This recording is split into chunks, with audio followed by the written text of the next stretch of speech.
തഞ്ചാവൂരിൽ നായ്ക്കന്മാരും മറാത്തക്കാരും ഭരണം നടത്തിയപ്പോൾ ആസ്ഥാനമാക്കിയിരുന്ന കൊട്ടാരം ഇന്ന് സഞ്ചാരികളെ ആകർഷിക്കുന്ന കേന്ദ്രങ്ങളിലൊന്നാണ്. തഞ്ചാവൂരിലെത്തിയാൽ നിർബന്ധമായും പോകേണ്ട സ്ഥലം.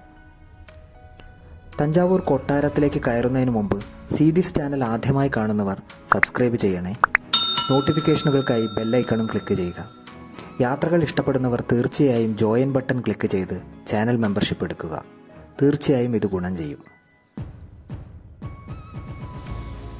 തഞ്ചാവൂർ റെയിൽവേ സ്റ്റേഷനിൽ നിന്നും ബൃഹദീശ്വര ക്ഷേത്രത്തിൽ നിന്നുമൊക്കെ ഏകദേശം 1.5 കിലോമീറ്റർ ദൂരത്താണ് തഞ്ചാവൂർ കൊട്ടാരം. തഞ്ചാവൂരിൽ ഓട്ടോയിൽ കയറിയാൽ ഉടൻ 100 രൂപ കൊടുക്കണമെന്ന സ്ഥിതിയായതുകൊണ്ട് പതുക്കെ വഴിയിലെ കാഴ്ചകളൊക്കെ കണ്ടു നടന്നു. കൊട്ടാരത്തിന്റെ ഭാഗമായിരുന്ന കെട്ടിടങ്ങളിൽ പലതും ഇതുപോലെ സർക്കാർ ഓഫീസുകളായി മാറിയിട്ടുണ്ട്.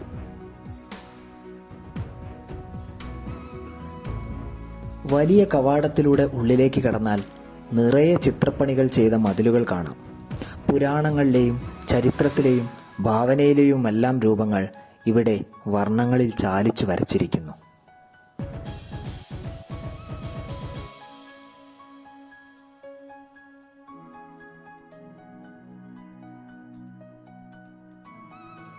കൊട്ടാരത്തിന് പുറത്തുള്ള കൗണ്ടറിൽ നിന്ന് ടിക്കറ്റ് എടുക്കണം.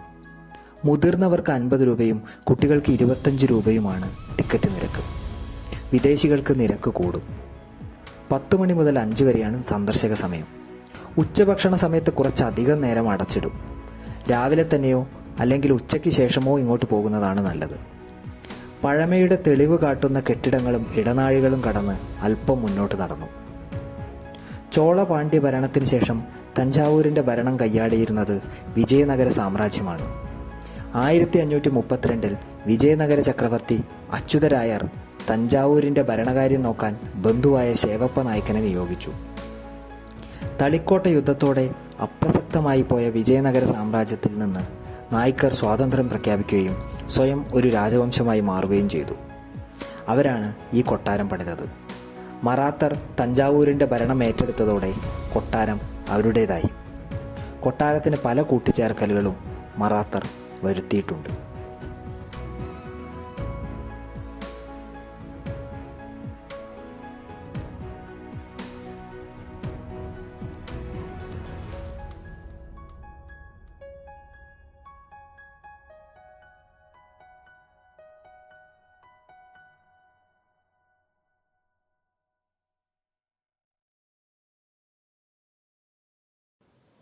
മറാത്ത പാലസിന്റെ ഒരു ഭാഗം പ്രത്യേക മ്യൂസിയമാക്കി മാറ്റിയിട്ടുണ്ട്.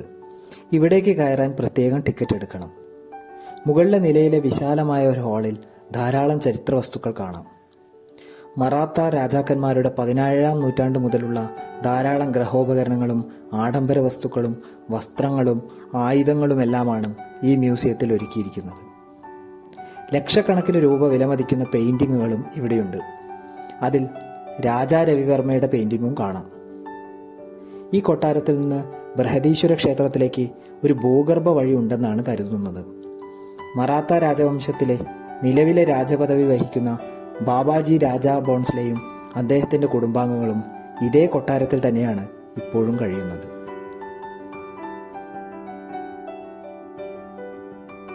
ഈ കാണുന്നതാണ് സരസ്വതി മഹൽ ഗ്രന്ഥശാല.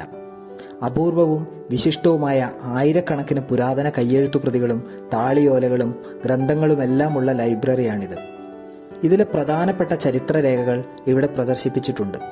ഇതും നായ്ക്കന്മാർ പണിതതാണ്. മറാത്തക്കാർ അത് പൊന്നുപോലെ നോക്കുകയും കൂടുതൽ വിപുലീകരിക്കുകയും ചെയ്തു.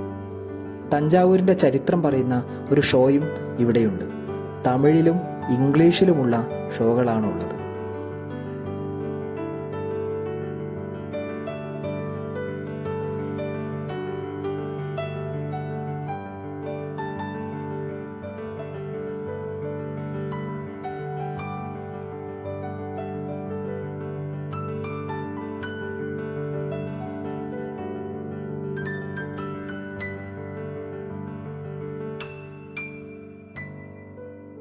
സരസ്വതി മഹൽ ഗ്രന്ഥശാലയ്ക്ക് കുറച്ചപ്പുറത്തായി വലിയ ആർട്ട് ഗാലറി ഉണ്ട്. വിവിധ ഇടങ്ങളിൽ നിന്ന് ലഭിച്ച പ്രതിമകളുടെയും വിഗ്രഹങ്ങളുടെയുമൊക്കെ അമൂല്യ ശേഖരമാണ് ഇവിടെയുള്ളത്. കല്ലിലും ചെമ്പിലുമൊക്കെ പണിത ശിവന്റെയും വിഷ്ണുവിന്റെയും ഭഗവതിയുടെയും ഒക്കെ അപൂർവ വിഗ്രഹങ്ങൾ ഇവിടെ കാണാം.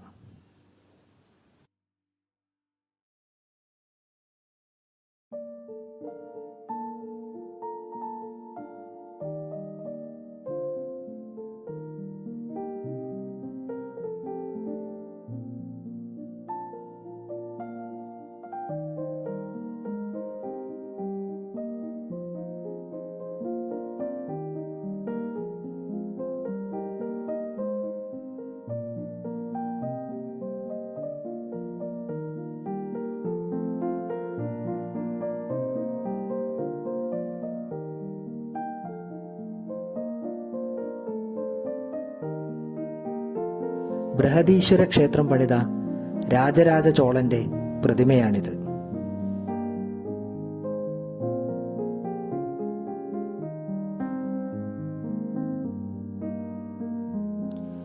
പിന്നിലായി മഞ്ഞ നിറത്തിൽ കാണുന്ന നിർമ്മിതി പഴയ ആയുധപ്പുരയാണ്. വിശാലമായ നടുമുറ്റം ഈ കൊട്ടാരത്തിന്റെ പ്രത്യേകതയാണ്.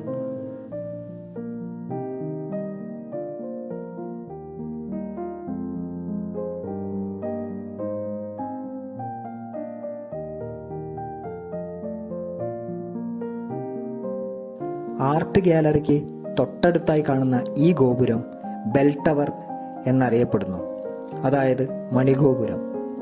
അനേകം നിലകളും താഴത്തെ നിലയിൽ അനേകം തൂണുകളുമുള്ള ഒരു സവിശേഷ നിർമ്മിതി.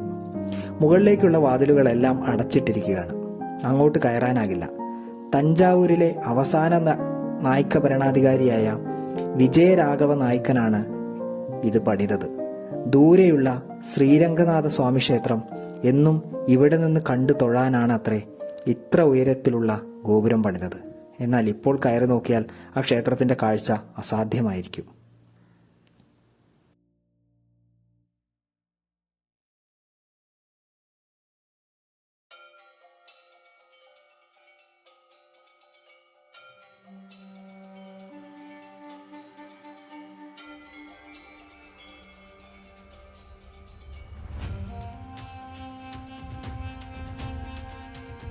ബെൽ ടവറോടെ തഞ്ചാവൂർ കൊട്ടാരത്തിലെ കാഴ്ചകൾ അവസാനിക്കുകയാണ്. 2 മണിക്കൂറോളം ചെലവഴിച്ചാൽ ഇവിടം പൂർണ്ണമായും ആസ്വദിക്കാനാകും. കുറച്ചുകൂടി ശ്രദ്ധയോടെ എല്ലാം സംരക്ഷിച്ചിരുന്നെങ്കിൽ നന്നായിരുന്നുവെന്നാണ് എല്ലാം കണ്ടു കഴിഞ്ഞപ്പോൾ തോന്നിയത്. ഈ വീഡിയോ ഇഷ്ടപ്പെട്ടാൽ ലൈക്ക് ചെയ്യുക, കമൻറ്റ് ചെയ്യുക, കൂട്ടുകാർക്കായി ഷെയർ ചെയ്യുക. യാത്രയും ചരിത്രവും താല്പര്യമുള്ളവർ കൂടുതൽ വീഡിയോകൾക്കും വിവരങ്ങൾക്കുമായി ജോയിൻ ബട്ടൺ ക്ലിക്ക് ചെയ്ത് മെമ്പർഷിപ്പ് എടുക്കുക. നന്ദി.